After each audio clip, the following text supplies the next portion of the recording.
Hi, my name is A.P. Brooks, and I'm the author of Skin, A Matter of Race in America.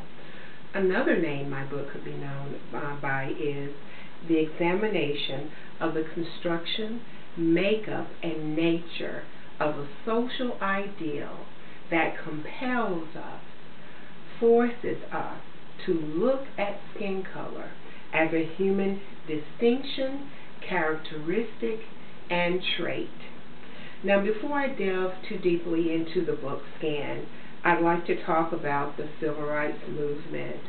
We have marked the 50th year this year of the Civil Rights Movement, the March in Selma. And for the most part, it's modern history, so a lot of us already are aware of what took place mostly in the 60s here in America with the Civil Rights Movement. But I'd like to talk to you very briefly about another Civil Rights Movement, which I consider as the first Civil Rights Movement here in America, which took place in the 1800s. That is the 19th century. That was the first Civil Rights Movement. And I'm going to draw some commonalities here today. The movement of the 21st century here in America, which took place mostly in the 60s, was marked by activities that brought to bear the injustices and inequalities in our nation, central to blacks as American citizens. It was the struggle for human and equal rights. Now, the 19th century movement, which took place mostly during the 1800s, was the thrust for freedom, led by blacks, both bond and free, who were born on American soil and thereby American citizens. They were desirous of the quintessential freedoms inherent to all human beings. It was the struggle of human and equal rights. Both movements were led by blacks, the people most impacted and burdened down by the injustices in the land. Both movements involved strategy, such that those who thought themselves superior could not read between the lines. The strength of both movements rested upon the ability to force America's leaders and authorities to face their legal and moral hypocrisies. Both movements were movements of peace and nonviolence. And finally, both movements accomplished their essential goals. One thing we must understand that we give credit to Lincoln and the Emancipation Proclamation for freeing slaves, but essentially the slaves freed themselves. Through their efforts, their nonviolent efforts, they actually chiseled away at the institution of slavery to the point where Lincoln would eventually write the Emancipation Proclamation. So, over the past 2 centuries, blacks have led the way in sweeping social changes in areas of human rights here in America. And their actions were always, always, always strategic. Now, here today in the 21st century, we should all be challenged to develop new strategies to eradicate racism altogether. That's our challenge today. Now, marching is great, and reacting particularly to the terrible things that are happening in our society, particularly with African American men today, is great. Being reactive is great, marching is great. But with the 21st century movement, we must come up with new strategies and new ideas if we want to see change. There's a Bible verse that says, "You cannot fill an old bottle with new wine lest it burst."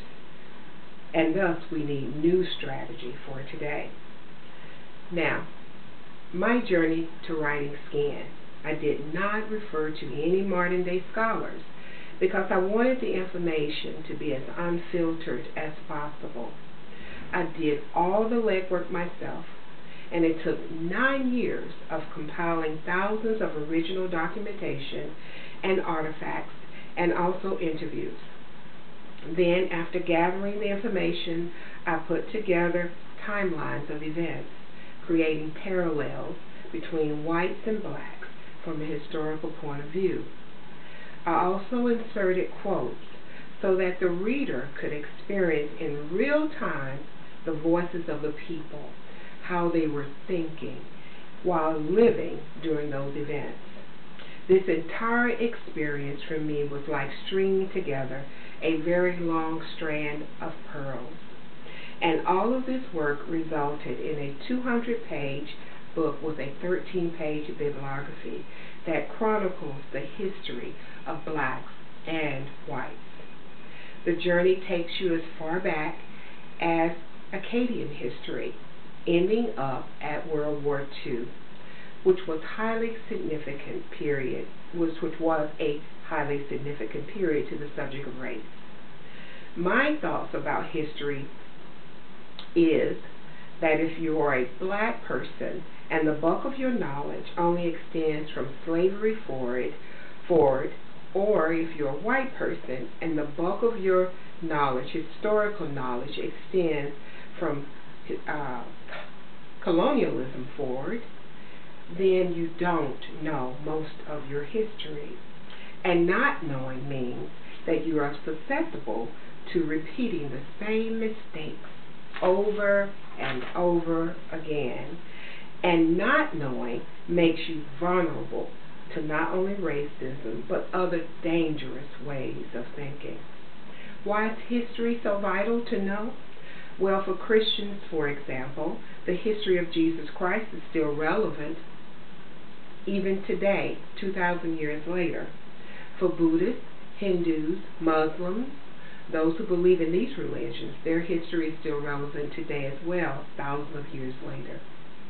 I am here today to tell you that knowing history for black people in particular is essential to understanding their identity. African Americans must realize that not knowing their past equates to no future, at least not one of substance anyway.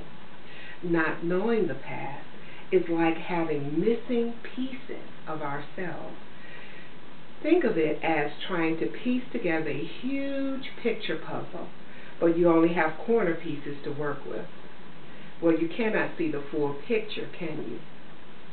But when you have the missing pieces, you can fully understand the big picture.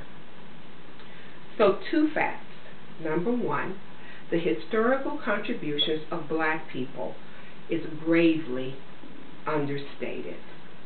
And number 2, the historical contributions of white people is grossly overstated. It is vital for African Americans to know the history found in skin because it puts back their historical identity, their historical value. They need to know their contributions to civilization as a whole. And it's just as important for whites to know their history as well, in order to right wrong history and to know their humble beginnings and to realize their common experiences to all people. So let's put it all out there. America, as well as other Western nations, simply made up the concept of race based on skin color. In actuality, there is no truth to it at all. And furthermore, it bears no scientific basis. We should realize that most people living in the world today have no understanding of what we call the concept of race based on skin color. We should also know that this concept has not been around for very long, less than half a century, I would say.